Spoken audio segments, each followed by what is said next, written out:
So very good morning, வாழ்க வளத்துடன். Today topic is effects of noise. The noise pollution is generally man-made and refers to the excessive amount of noise in the surrounding that disturb the natural balance. Natural balance disturb பண்ணி அதாவது amount of noise, அது excessive amount of noise இருக்கிறதா நம்ம noise pollution அப்படின்னு சொல்கிறோம்.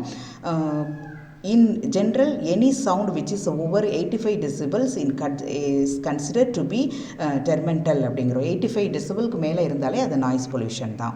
The first one is noise induced hearing loss. அதாவது இரைச்சல் வந்து எப்பயுமே செவி திறனை வந்து குறைக்குது அப்படின்னு சொல்கிறாங்க. Exposure to intense noise for a long duration result in damage to the inner ear and decrease one's ability to hear. காது கேட்காம ஆக்கிடும். அதாவது சவுண்டு அதிக நேரமாக நம்ம வந்து சத்தமான சவுண்டை கேட்டுகிட்டே இருந்தோம் அப்படின்னோம்னா இந்த இழப்பு ஏற்படுறதுக்கு வாய்ப்பு இருக்குது. நான் auditory physiological effects these include gastric effects and headache ஏற்படுத்தும். It gives pain in the ear, it cause deafness, it increase blood pressure and cause stress also. அதிகமாக சவுண்டு கேட்டுகிட்டே இருந்தோம் அப்படின்னோம்னா நமக்கு ஸ்ட்ரெஸ்ஸும் ஏற்படுறதுக்கு வாய்ப்பு இருக்குது, பிளட் ப்ரெஷர் அதிகமாகிறதுக்கும் வாய்ப்பு இருக்குது. Effects on sleep, noise disturb sleep. நம்மளால் சத்தம் கேட்டுகிட்டே இருந்துச்சு அப்படின்னா நம்மளால் நிச்சயமாக தூங்கவே முடியாது, நிம்மதியாக தூங்கவே முடியாது. அன்னோயன்ஸ் அப்படின்னா a noise can be said to be annoying if one exposed individual or a group of individuals would reduce the noise and avoid or leave the noisy areas. இது பயங்கரமாக நமக்கு என்ன இருக்கும் அப்படின்னா எரிச்சல் விட்டோம். ஒன்று நம்ம அதை அவாய்ட் பண்ணோம்னா நம்ம அந்த சத்தம் இருக்கிற இடத்துல இருந்து நம்ம காலி பண்ணிட்டு போயிட்டாலே நம்ம இதிலிருந்து தப்பிச்சிடலாம். அதுக்கப்புறமா நம்ம பார்க்குறது அப்படின்னோம்னா it interferes with the communication system. இது தகவல் தொடர்பு அமைப்பில் வந்து தலையிடுறது. ரொம்ப அதிகமாக சத்தம் இருந்துச்சு அப்படின்னா நம்மளால் சரியாக கம்யூனிகேட் பண்ண முடியாது. It cause a physical and mental tiredness. இது வந்து ஃபிசிக்கலாக சவுண்ட் அதிகமாக இருந்துச்சு அப்படின்னோம்னா நம்ம ஃபிசிக்கலாகவும் மென்டலாகவும் டயர்ட்னஸ் ஆகிடுவோம். ஸோ நெக்ஸ்ட் நம்ம பார்க்குறது என்ன அப்படின்னோம்னா measure to control noise pollution அப்படிங்கிறத பார்க்க போகிறோம்.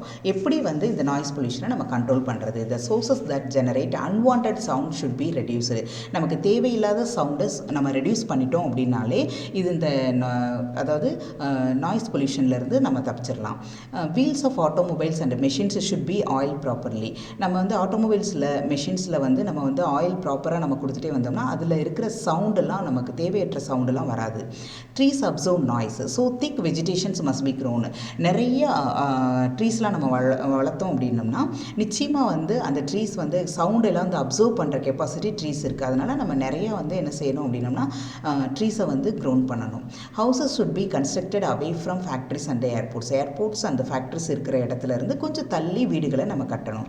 ஸோ சவுண்ட் ப்ரூஃபிங் இந்த கன்ஸ்ட்ரக்ஷன் ஆஃப் பில்டிங்ஸில் வந்து சவுண்ட் ப்ரூஃபிங் கட்டாயமாக இருக்கணும். அதனால் நமக்கு என்ன செய்யாதுன்னா வெளியில் வந்து நாய்ஸ் ஏற்படாது. கீப்பிங் த நாய்ஸ் ப்ரொடியூசிங் மெஷின்ஸ் இன் க்ளோஸ்டு ரூம்ஸ். நாய்ஸ் ப்ரொடியூஸ் பண்ணுற அந்த மெஷினை வந்து ஒரு க்ளோஸ்டு ரூமில் தான் நம்ம வச்சுருந்தோம் அப்படின்னோம்னா நாய்ஸ் பொல்யூஷன் ஏற்படாது. கிரியேட் டிமாண்ட் ஃபார் குவைட்டர் அப்ளையன்ஸை தான் நம்ம யூஸ் பண்ணணும், கிரியேட்டும் பண்ணணும். Appropriate design of fan blades and explosion சேம்பரை நம்ம வந்து கிரியேட் பண்ணணும். அப்ரோப்ரியேட் டிசைன்ஸை நம்ம கிரியேட் பண்ணணும். ஓகேவா? தேங்க்யூ வெரி மச் ஃபார் வாட்சிங் திஸ் வீடியோ. கீப் வாட்சிங் அண்ட் கீப் ஆன் வாட்சிங். தேங்க்யூ.